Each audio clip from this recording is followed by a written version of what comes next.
Breaking news ১৭ November pay scale প্রজ্ঞাপনে স্বাক্ষর করবেন প্রধান উপদেষ্টা শীঘ্রই কার্যকর। তো দর্শক, নবম পে স্কেলের সর্বশেষ গুরুত্বপূর্ণ নিউজটি শেষ পর্যন্ত দেখুন এবং শুরুতেই চ্যানেলটি সাবস্ক্রাইব করে রাখুন পরবর্তীতে নবম পে স্কেলের যে কোনো গুরুত্বপূর্ণ আপডেট সমূহ যাতে আপনার মিস না হয়ে যায়। তো দর্শক, সরকারি চাকরিজীবীদের জন্য আসছে এক যুগান্তকারী সুখবর। দীর্ঘদিনের প্রতীক্ষার পর অবশেষে ১৭ নভেম্বর নবম পে স্কেলের প্রজ্ঞাপনে স্বাক্ষর করবেন প্রধান উপদেষ্টা।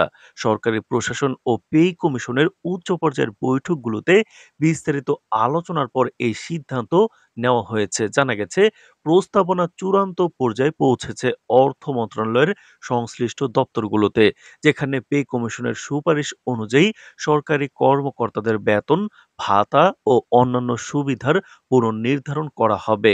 বিভিন্ন গ্রেডে বেতন বৃদ্ধি এবং ভাতার পুনর্বিন্যাসের বিষয়টি ইতিমধ্যেই চূড়ান্ত হয়েছে। সূত্রের খবর অনুযায়ী ১৭ নভেম্বর প্রধান উপদেষ্টার স্বাক্ষরের পর খুব অল্প সময়ের মধ্যে নতুন পে স্কেল কার্যকর করা হবে। সরকারি কর্মকর্তাদের মধ্যে ইতিমধ্যেই উত্তেজনা এবং আনন্দের মিশ্র প্রতিক্রিয়া দেখা দিয়েছে। বহু বছরের অপেক্ষা শেষে তারা অবশেষে নতুন বেতন কাঠামোতে সুবিধা ভোগ করতে পারবে।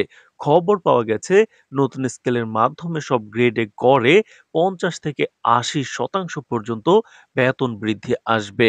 এছাড়া দীর্ঘমেয়াদী কর্মজীবনের জন্য অবসরের বয়সও কিছুটা বাড়ানোর বিষয়ে আলোচনা সম্পন্ন হয়েছে।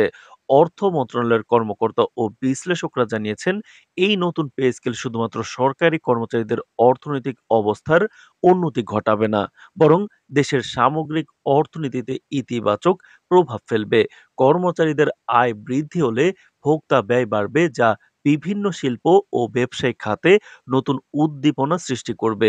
তো দর্শক, ভিডিওটির এই মুহূর্ত পর্যন্ত যারা দেখছেন, চ্যানেলটি সাবস্ক্রাইব করে রাখুন নবম পে স্কেল এবং মহার্ঘ ভাতার পরবর্তী যে কোনো গুরুত্বপূর্ণ আপডেট সমূহ সবার আগে পেতে। তো দর্শক, তবে রাজস্ব সংরক্ষণের বিষয়টি মাথায় রেখে ধাপে ধাপে বাস্তবায়নের পরিকল্পনা গ্রহণ করা হতে পারে। পে কমিশনের চেয়ারম্যান গণমাধ্যমকে জানিয়েছেন, নবম পে স্কেল কেবল বেতন বৃদ্ধি নয়, এটি সরকারি প্রশাসনের কর্মক্ষমতা বৃদ্ধিরও একটি গুরুত্বপূর্ণ উদ্যোগ।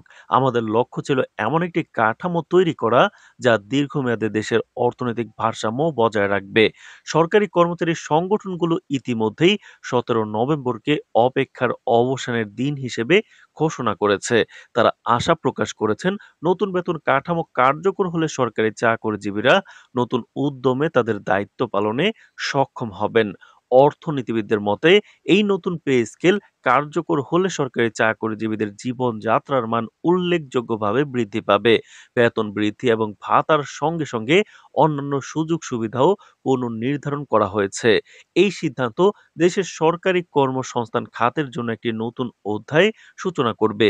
বিশেষজ্ঞরা বলছেন, এটি শুধু আর্থিক সুবিধা নয়, বরং সরকারি চাকরিজীবীদের মধ্যে মনোবল এবং কর্মক্ষমতাও বৃদ্ধি পাবে। সরকারি সূত্র জানিয়েছে, ১৭ নভেম্বর স্বাক্ষরের পর গ্যাজেট প্রকাশের মধ্য দিয়ে নতুন পে স্কেল আনুষ্ঠানিকভাবে ঘোষণা করা হবে। এ বিষয়ে অর্থ মন্ত্রণালয় ইতিমধ্যেই প্রস্তুতি শুরু করেছে। ডিসেম্বর মাসের মধ্যে এই পে স্কেল কার্যকর হতে পারে, যার ফলে জানুয়ারি থেকে সরকারি কর্মকর্তারা নতুন বেতন কাঠামো অনুযায়ী বেতন গ্রহণ করতে পারবেন। দেশের প্রায় ১৫ লাখ সরকারি কর্মকর্তা কর্মচারী এর সুবিধা ভোগ করতে পারবেন। তো দর্শক, ভিডিওটির এই মুহূর্ত পর্যন্ত যারা দেখছেন, চ্যানেলটি সাবস্ক্রাইব করে রাখুন পরবর্তীতে নবম পে স্কেলের যে কোনো গুরুত্বপূর্ণ আপডেট সমূহ সবার আগে পেতে। তো দর্শক, সব মিলিয়ে ১৭ নভেম্বর এখন দেশের সরকারি চাকরিজীবীদের কেন্দ্রবিন্দুতে পরিণত হয়েছে। প্রধান উপদেষ্টার স্বাক্ষরের মধ্য দিয়ে শুরু হতে যাচ্ছে একটি নতুন অধ্যায়, যা শুধু বেতন কাঠামো নয়, বরং সরকারি চাকরিজীবীদের জীবনে এনে দেবে নতুন আশার আলো, উন্নয়ন এবং কর্মদক্ষতার নবোদয়। সরকারের পক্ষ থেকে আশা করা হচ্ছে, এটি দেশের সরকারি খাতকে আরো শক্তিশালী, স্থিতিশীল করবে। তো দর্শক, নবম পে স্কেলের পরবর্তী যে কোনো আপডেট পেতে আমাদের নতুন চ্যানেলটি সাবস্ক্রাইব করে রাখুন। ধন্যবাদ।